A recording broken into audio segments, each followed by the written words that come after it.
What we have found with trying to reestablish lawful government and get us back to our foundation is we're taking this into the courts, and the court's biggest tool is silence.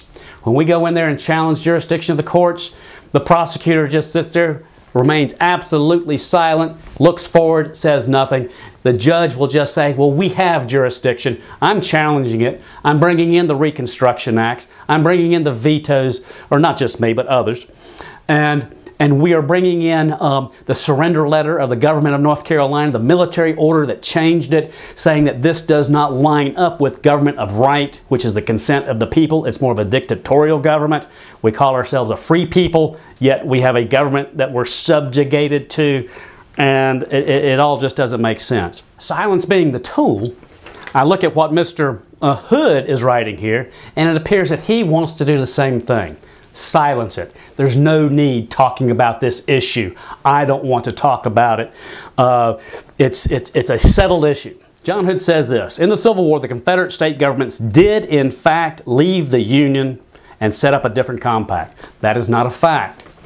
Anytime you look at the Civil War, you got to look at it from two different views. Either the Southern view or the Northern view. You can't match them. You can't pick one to argue one argument and pick another position and argue another point. You've got to pick one side. So what we want to do is we have to look at, what did the Northern Army say? What did Washington tell the Northern states the war was about? If you take a look at the object of the Civil War, which passed in a resolution form in Congress, passed both the House and the Senate in July of 1861, it says this.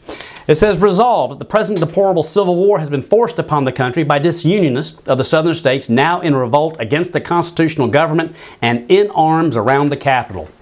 That in this national emergency, Congress, banishing all feeling of passion or mere resentment, will recollect only its duty to the whole country. That this war is not prosecuted upon our part in any spirit of oppression, nor for any purpose of conquest or subjugation, nor for the purpose of overthrowing or interfering with the rights or established institutions of those states, but to defend and maintain the supremacy of the Constitution and all laws made in pursuance thereof, and to preserve the Union with all the dignity, equality, and rights of the several states unimpaired, that as soon as these objects are accomplished, the war ought to cease.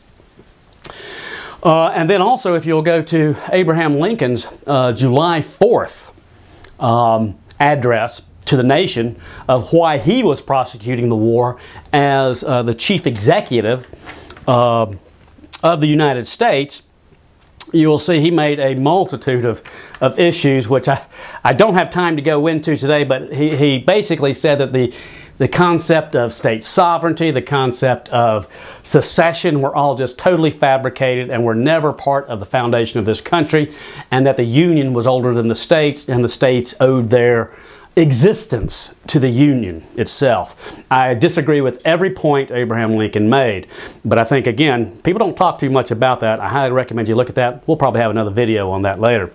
Let's review again what they said the object of the war was for. It was not for oppression. It was not for any purpose of conquest. It was not for any purpose of subjugation. It was not for the purpose of overthrowing or interfering with the rights of the states. And also it was not for the purpose of overthrowing or interfering with the established institutions of the state, which is slavery. This may be one of the reasons why you don't see the object of the war too often, because it doesn't line up with the politically correct version that we have today. But it says it was to defend and maintain the supremacy of the Constitution and all laws made in pursuance thereof. That does not include unconstitutional acts. Unconstitutional act is not a law. But it is to preserve the Union with all the dignity, equality, and rights of the several states unimpaired. That as soon as those objects are accomplished, the war should cease. Well, let's go back to what Mr. Hood says. He says, in the Civil War, the Confederate state governments did in fact leave the Union and set up a different compact. Well, this is not a fact from the Northern perspective. If you'll look from the Northern perspective, you'll see that you had the Union Army, which was to preserve the Union, and the Rebel Army, which the North said was in rebellion to lawful authority. And people might think of this as nitpicking. Was it a war of rebellion, or was it a war against another sovereign country called the Confederate States of America? That's the position that Mr. Hood takes on, that the Southern states did secede and they were a foreign country. Well, what this would do would say it's not a war of rebellion, now it's a war of conquering a neighbor. because the southern states would be a foreign country. And this would mean, well, are the citizens committing treason against their own government, or are they defending themselves against an invader? These are the two totally different things. If you capture a person from the other side, are they a prisoner of war, or are they someone who is rebelling against lawful authority, committing treason? So legally, in law, it's a huge difference, and the federal government never recognized the Confederacy as a legal entity. The war was fought over the principle that the ordinances of secession were null and void, and that they had in fact not formed another country. They had in fact never left the Union. So I totally disagree with what Mr. Hood says is a fact. I think there is nothing to support that fact. And then he goes on, he says, what the war settled was that for the Americans involved to truly exit federal authority required them to defeat federal authority on the battlefield.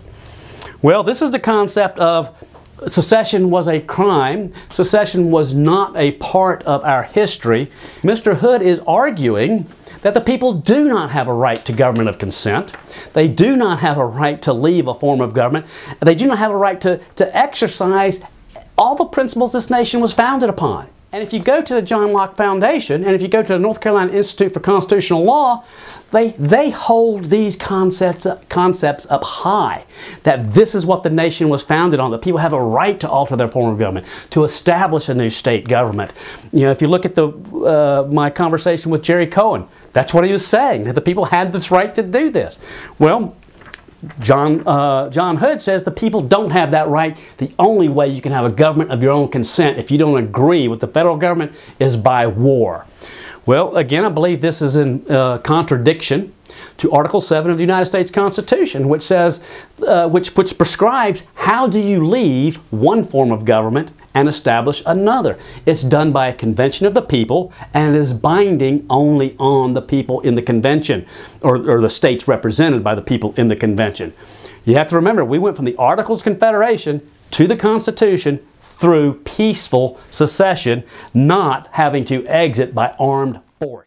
I believe that when North Carolina entered the American Union, they did not feel they were entering the Hotel California of nations, that once you go in, you can't get out. That's more the Soviet model. The model of the Soviet Union, you remember Czechoslovakia in 1968. You know, once in, the only way to get out is through military force. That's a belief that we hold abhorrent in this country. Yet it appears that Mr. Hood is saying this is a valid way to have a government, and this follows the foundation of this country. I disagree with that legal position.